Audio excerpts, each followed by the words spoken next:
Salam damai sejahtera di dalam Tuhan kita Yesus Kristus. Shalom, selamat pagi dan semangat pagi. Jumpa kembali dalam renungan pagi kita untuk hari ini, Selasa 10 September tahun 2024.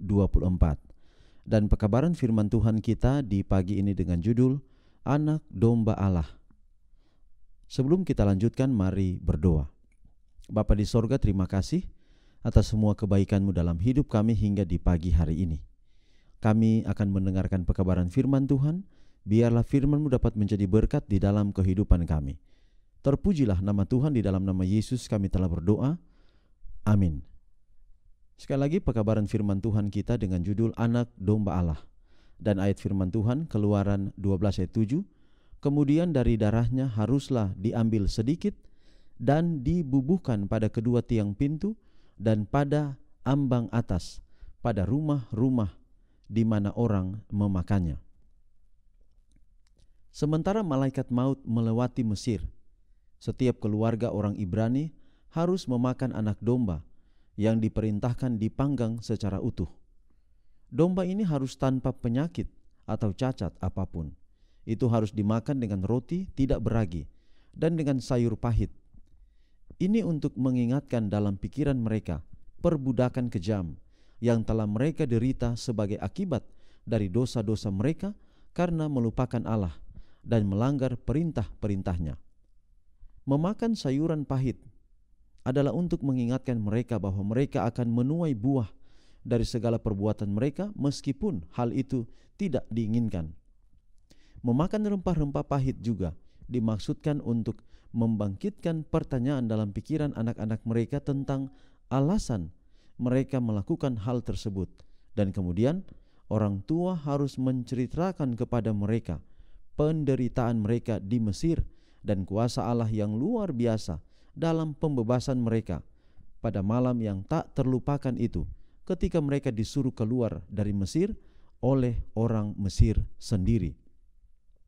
Membubuhkan darah anak domba yang disembelih pada tiang pintu melambangkan darah Kristus yang adalah pengharapan yang dinanti-nantikan.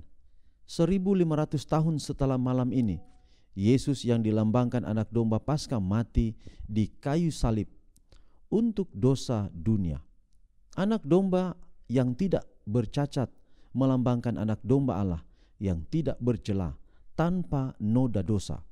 Sebagaimana rumah-rumah Israel harus dipercikan dengan darah agar malaikat maut melewatinya, demikian juga penting bagi kita untuk bertobat dari dosa-dosa kita dan memanfaatkan jasa darah Kristus untuk menjaga kita dari malaikat Tuhan yang membalaskan di hari penghukuman. Hanya melalui Kristus saja pengampunan kita diperoleh. Darahnya akan melindungi kita dari Allah yang menghukum dosa.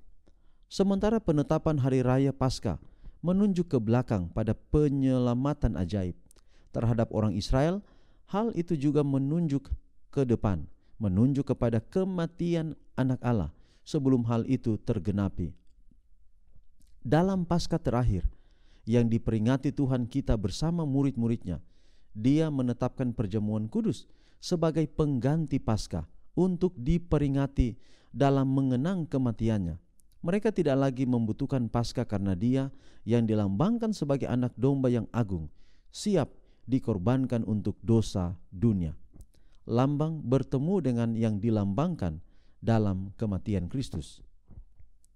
Sebagai perenungan, berapa kalikah saya harus menerima korban pendamaian Kristus untuk dosa-dosa saya? Jadi renungan kita tentang anak domba Allah ini, kita mengulangi kembali lambang dari pengorbanan Yesus yang dinyatakan lewat perayaan Paskah pertama kali. Dan kalau kita ikuti sejarah perayaan Paskah, itu dimulai di Mesir, terjadi di masa 10 tula, di antara tula 9 dan tula 10.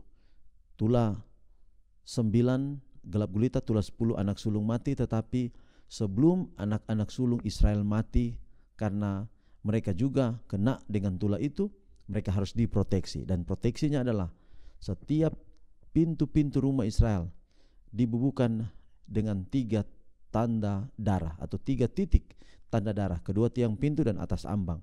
Dan sebenarnya ini adalah simbol, jika kita tarik garis vertikal dan horizontal, maka ada salib di tiap pintu-pintu rumah Israel. Itu adalah simbol kepada kematian Yesus 1500 tahun kemudian. Kemudian ada upacara Paskah selesai, diganti dengan perjamuan kudus seperti tadi kita sudah bacakan. Jadi harusnya perayaan Paskah telah berakhir.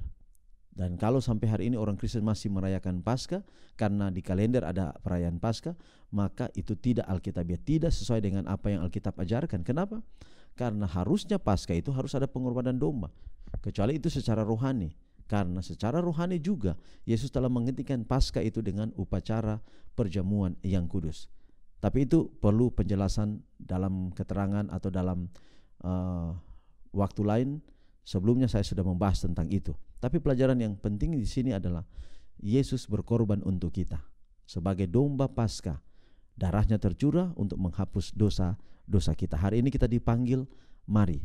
Apakah oleh karena dosa kita buat setiap hari? Berapa banyak kali Yesus harus mati kembali? Domba Paskah itu harus dibunuh kembali untuk menyucikan dosa kita. Hari ini kalau kita sadari kita punya banyak kekurangan, mari datang kepada Yesus, karena Dia akan menjaminkan kita diselamatkan ketika Yesus datang pada kali yang kedua. Inilah menjadi doa dan harapan kita di pagi hari ini.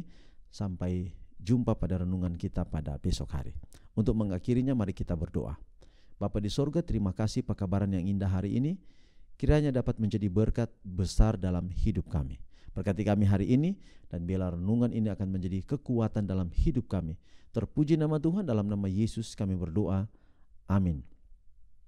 Demikian pekabaran pagi ini. Sampai jumpa besok. Tuhan berkati kita semua. Shalom.